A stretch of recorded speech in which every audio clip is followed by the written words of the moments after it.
27.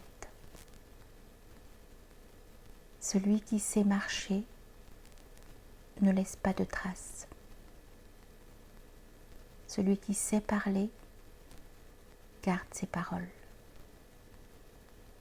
Celui qui sait compter n'a pas de boulier. Celui qui sait garder n'a que faire de verrous et de clés. Celui qui sait lier n'a pas besoin de lien, et nul ne peut défaire les nœuds qu'il a serrés. Ainsi, le sage se dédie au secours des hommes. Il n'en rejette aucun. Il veille à préserver les êtres sans en accepter aucun. Il est dans la lumière, tout plein de soleil. Le sage est le maître de celui qui ne l'est pas, et ce dernier est la matière sur laquelle il agit. Ainsi, ils ont besoin l'un de l'autre. Voilà une vérité subtile.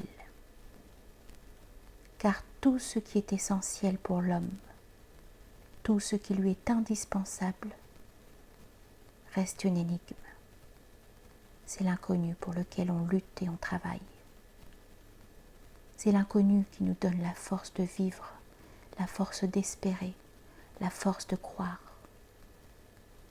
Car ce que l'homme veut savoir lui reste inconnu, à jamais.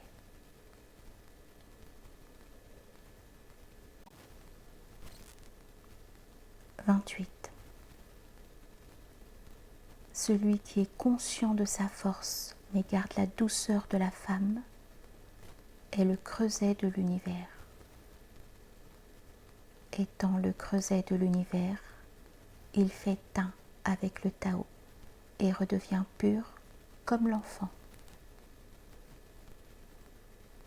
Celui qui connaît l'étendue de son savoir et garde la simplicité dans son cœur est le modèle du monde. Étant le modèle du monde, il rejoint le Tao et son espace infini. Celui qui connaît la gloire mais garde son humilité possède la vertu du monde. Étant la vertu du monde, il atteint la plénitude du Tao et revient à l'unité originelle, cette unité d'où provient toute chose. Le sage participe alors à l'harmonie universelle. Grain de lumière, il se répand dans l'univers et revient à la grande lumière, et il retrouve l'infini.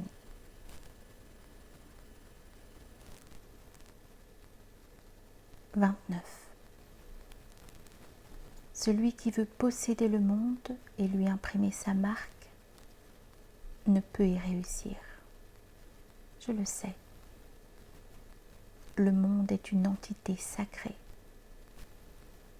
La main de l'homme ne peut le modeler. En voulant le changer, on le détruit.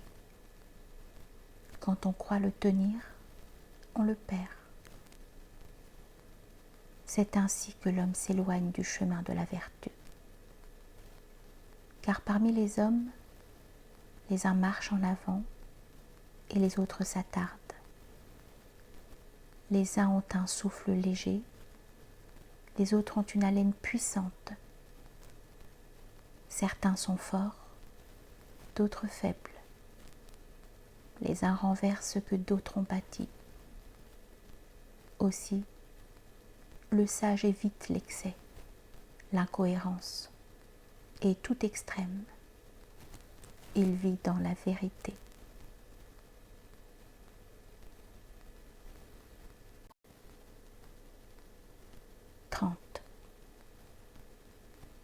Un souverain instruit dans la voie du Tao renonce à conquérir le monde par la force, car il sait qu'à l'attaque succède la riposte.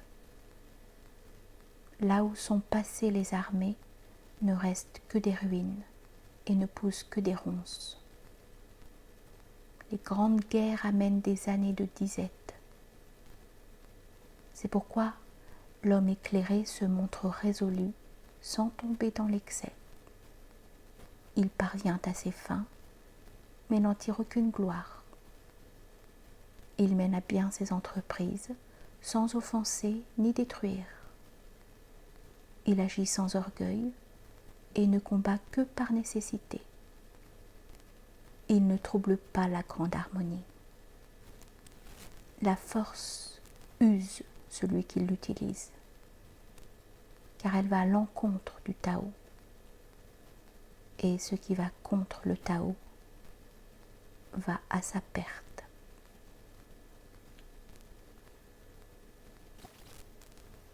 31. Les armes les plus belles ne sont que des engins de mort. L'humanité les a en horreur. Celui qui suit la voie du Tao en détourne ses regards. L'homme de bien se place à gauche du maître de maison.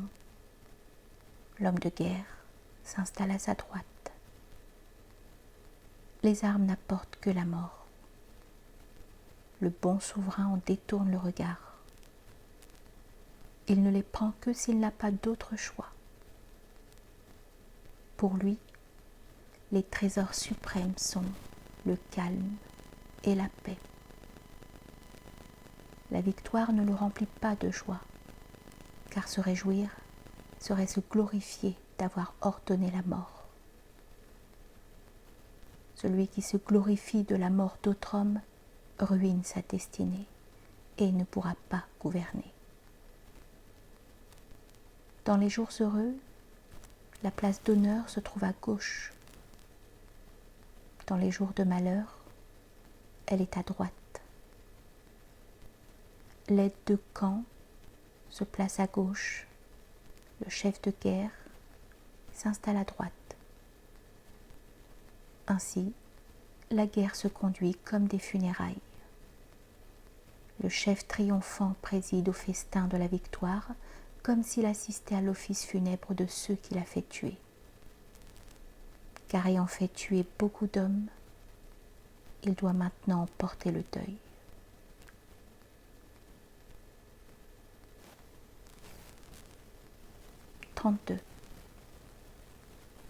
Le Tao ne peut être défini. Étant insaisissable, il échappe à toute emprise. Si les souverains se conformaient au Tao, ils verraient les 10 000 êtres se remettre entre leurs mains. L'harmonie du ciel et de la terre emplirait l'univers et une douce rosée descendrait sur les hommes. La paix universelle ferait la joie de tous les peuples. Et puis les hommes furent séparés par contrées, par nations, et distingués chacun par un nom. Et avec le nom surgit la division. Par le Tao, on connaît les limites du danger, car le Tao dans l'univers est comme le fleuve dont le flot depuis toujours va rejoindre la mer.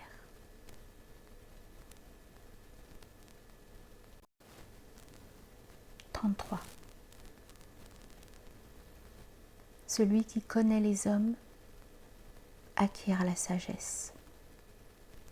Celui qui se connaît lui-même possède la lumière.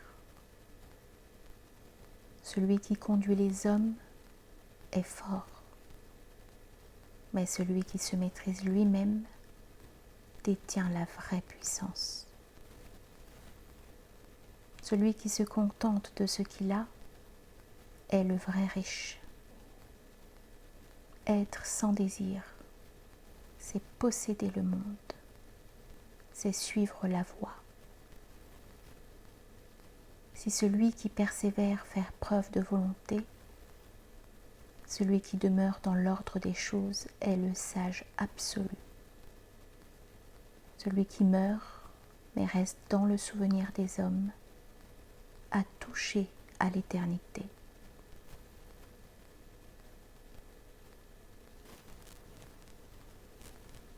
34. Le Tao se répand comme un flot. Sa puissance est sans limite.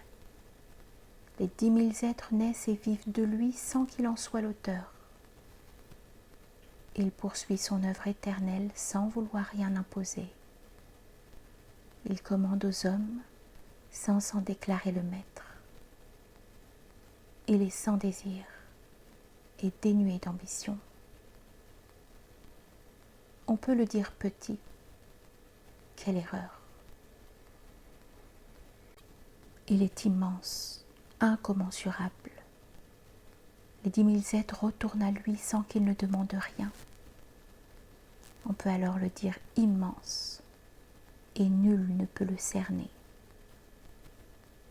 Le sage ignore sa grandeur. Ainsi, elle se réalise d'elle-même à l'infini.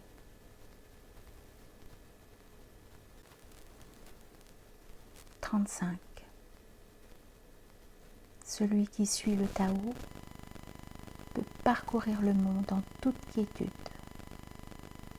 Il trouvera partout paix, équilibre, sécurité.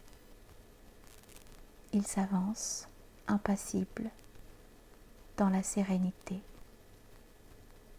Musique et bonne table attirent le passant, mais la bouche qui parle du Tao ne le retient pas, car ce qu'elle dit est sans saveur. On le regarde et on ne le voit pas. On l'écoute et on ne l'entend pas. Pourtant, celui qui puise dans le Tao a puisé l'inépuisable.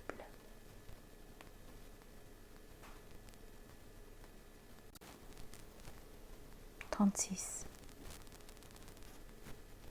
On ne peut réduire que ce qui est déployé. On ne peut affaiblir que ce qui est puissant. On ne peut abattre que ce qui est élevé. Ainsi, pour recevoir, il faut avoir donné. C'est la loi de la nature. La douceur et la faiblesse triomphent de la dureté et de la force. Que le poisson qui brille demeure au sein des profondeurs. Les secrets du royaume doivent être ainsi maintenus cachés au regard des hommes.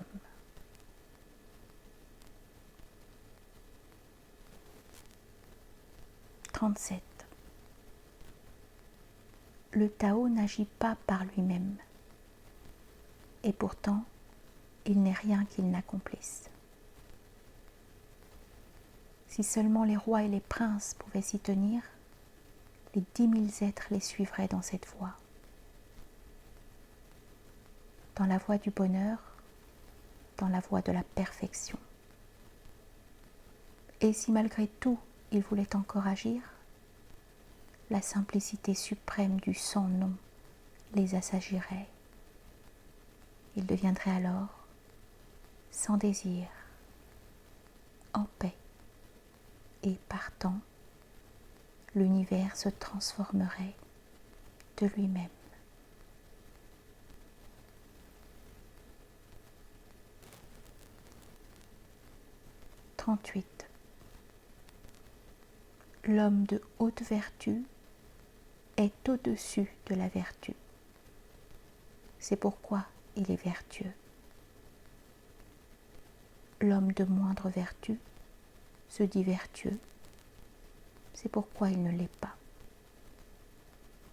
L'homme de haute vertu la pratique sans y penser. L'homme de moindre vertu l'utilise pour atteindre un but. Et pourtant, il ne l'atteint pas. Le véritable homme de bien agit sans avoir de raison de le faire. L'homme de justice agit car il a des raisons de le faire.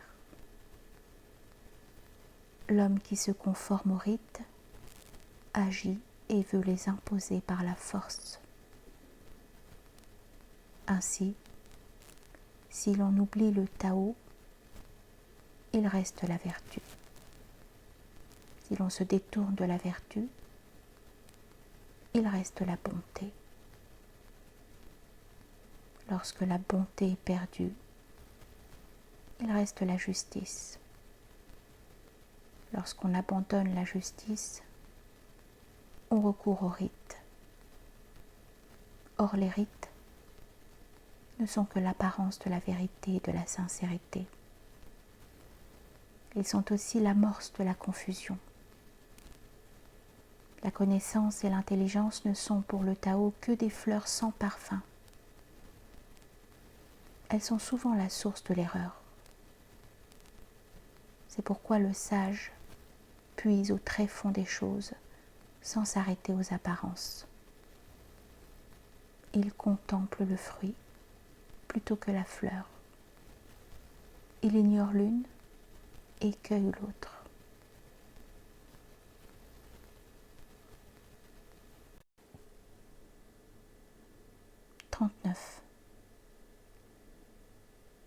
Voici ce qui, depuis les origines, a atteint l'unité. Le ciel, parce qu'il est pur, la terre, parce qu'elle est stable, les esprits, parce qu'ils sont transcendants,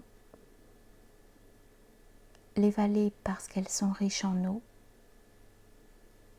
l'humanité, parce qu'elle se reproduit, les souverains et les gouvernants parce qu'ils donnent l'exemple, c'est l'unité qui les rend parfaits. Si le ciel n'était plus pur, certainement il s'effondrerait. Si la terre n'était plus stable, elle s'écroulerait. Si les esprits n'étaient plus transcendants, ils s'évanouiraient. Si les vallées n'étaient plus humides, elles deviendraient des déserts. Si les 10 000 êtres cessaient de se reproduire, ils disparaîtraient. Si les souverains et les gouvernants renonçaient au pouvoir, leur pays tomberait dans le chaos. La noblesse repose sur l'humilité. Ce qui est grand prend appui sur ce qui est infime. Ainsi, les souverains et les gouvernants se nomment-ils eux-mêmes orphelins, hommes sans valeur et de peu de mérite. Ils montrent par là leur compréhension de l'ordre profond des choses. L'honneur suprême est en dehors de l'honneur, car le sage ne cherche ni à briller comme le jade, ni à être rejeté comme un caillou. Il vit au-dessus de l'estime et du mépris.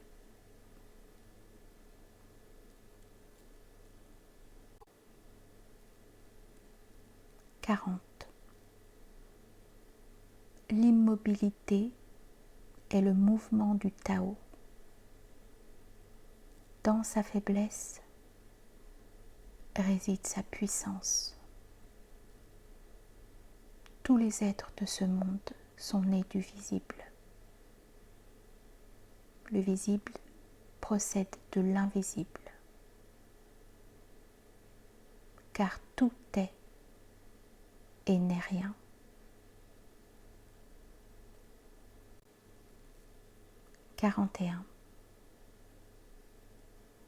Lorsqu'un esprit sage entend parler du Tao, il s'applique à le suivre.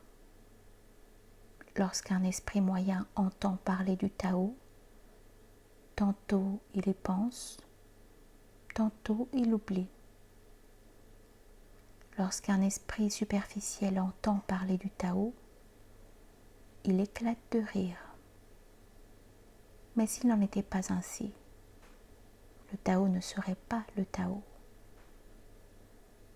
C'est pourquoi la sagesse nous enseigne que la voie étincelante paraît sombre, la voie qui progresse semble reculer, la voie juste semble pleine d'embûches.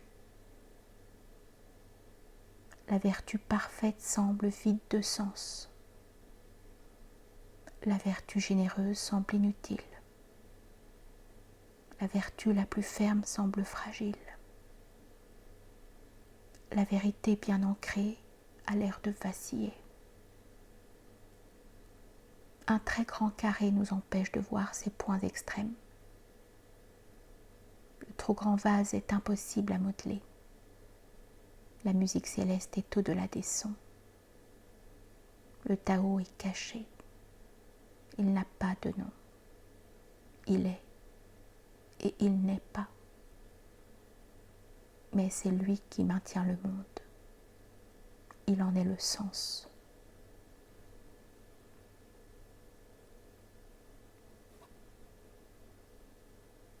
« 42. Le Tao engendra un.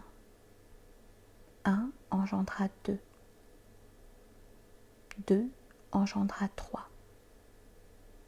Trois engendra les 10 000 êtres et tout ce qui est vivant. Les 10 000 êtres portent l'obscurité sur leurs épaules, mais serrent dans leurs bras la lumière. Chacun d'eux a été engendré par ce souffle divin que l'on nomme harmonie. Les hommes redoutent d'être pauvres, délaissés, sans valeur ou sans mérite.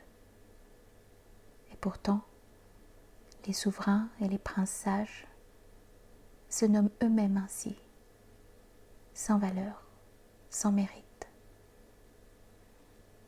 C'est pourquoi parmi les êtres, celui qui s'élève se diminue, et celui qui se diminue s'élève. Et le violent qui veut s'imposer par la violence mourra par la violence.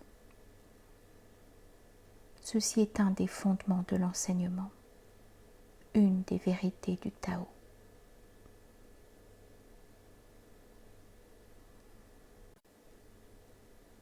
« 43. Dans l'univers, le plus faible vient à bout du plus fort. Seul ce qui est sans substance peut pénétrer un espace plein. Par là, le sage reconnaît la vertu du non-agir. Enseigner sans la parole, entreprendre sans agir.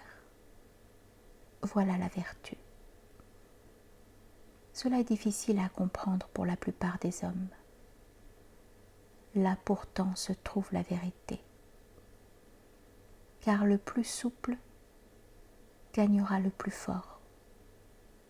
Et rien ne saurait égaler la puissance du non-dire et du non-faire.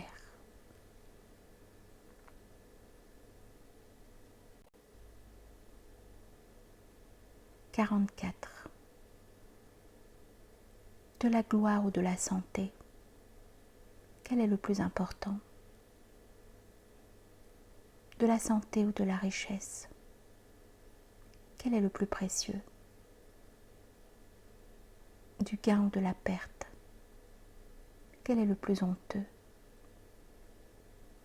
L'homme trop passionné s'expose à la souffrance. L'avare qui prévoit et amasse subit de lourdes pertes. Celui qui se contente de ce qu'il a reste serein. Celui qui sait se réfréner tient à distance le danger. Par là, son existence sera préservée. Car qui aura trop aimé sera frustré, et qui aura trop amassé ne possédera rien.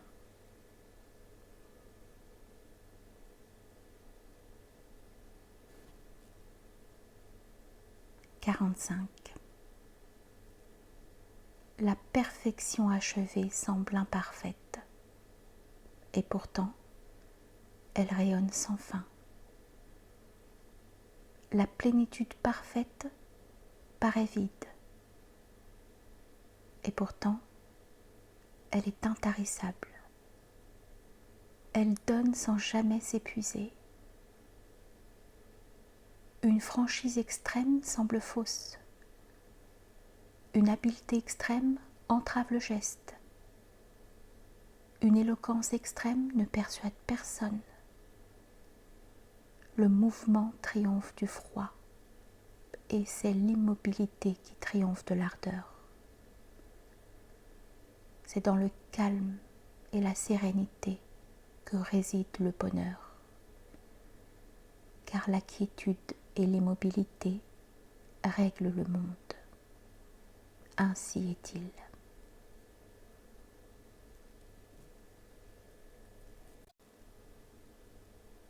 « 46. Quand un peuple suit le Tao, les chevaux de guerre restent à la ferme et labourent les champs. Quand un peuple a perdu le Tao, les chevaux de guerre sont aux portes de la ville prêts à la bataille et les champs restent incultes. Il n'est pas de plus grave erreur que d'écouter ses désirs. Il n'est pas de plus grande misère que de ne savoir se contenter. Il n'est pas de pire fléau que l'envie de posséder. C'est pourquoi celui qui limite ses désirs ne saurait manquer de rien. Ses granges seront pleines, ses champs cultivés et son cœur comblé de joie. Ainsi veut la loi.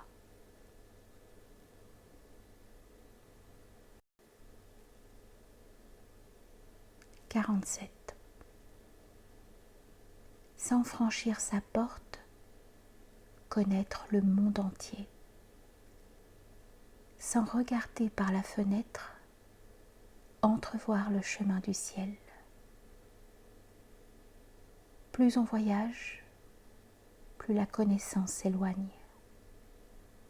C'est pourquoi le sage connaît sans se mouvoir, comprend sans examiner et accomplit sans agir.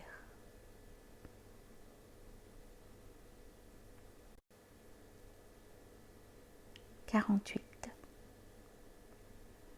En s'adonnant à l'étude, on s'accroît chaque jour. En se consacrant à la voie, on diminue chaque jour. Et l'on continue de diminuer jusqu'au jour où l'on cesse d'agir. N'agissant plus, il n'est rien désormais qu'on ne puisse accomplir. La conduite du royaume revient à qui demeure au-dessus de l'action. Celui qui lutte pour gagner le royaume ne l'obtient jamais.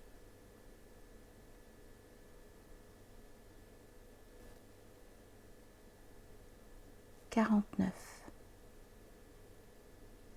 Le sage n'a pas de conscience propre. Il est la conscience de l'univers. Il est bon avec le juste, mais bon aussi avec celui qui ne l'est pas, car la plus grande vertu est la bonté. Il est loyal avec le fidèle, loyal aussi avec celui qui ne l'est pas, car la plus grande vertu est la loyauté.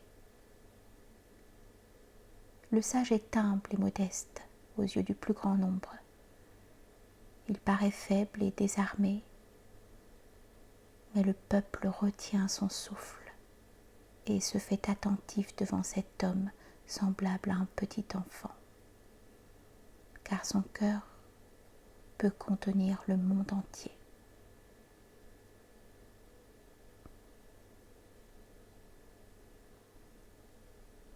« 50. Où s'arrête la vie? Où commence la mort? 3 hommes sur 10 suivent le sentier de la vie. 3 hommes sur 10 suivent le sentier de la mort. 3 hommes sur 10 quittent trop tôt le sentier de la vie pour celui de la mort. Pourquoi? Parce qu'ils brûlent leur vie au feu de leur passion. Celui qui garde sa sérénité ne rencontre pas le rhinocéros ni le tigre. il traverse sans dommage les rangs d'une armée hostile, car il n'offre pas de prise à la corne mortelle. Il n'offre pas de prise aux griffes qui déchirent. Il n'offre pas de prise à l'épée meurtrière. Pourquoi ?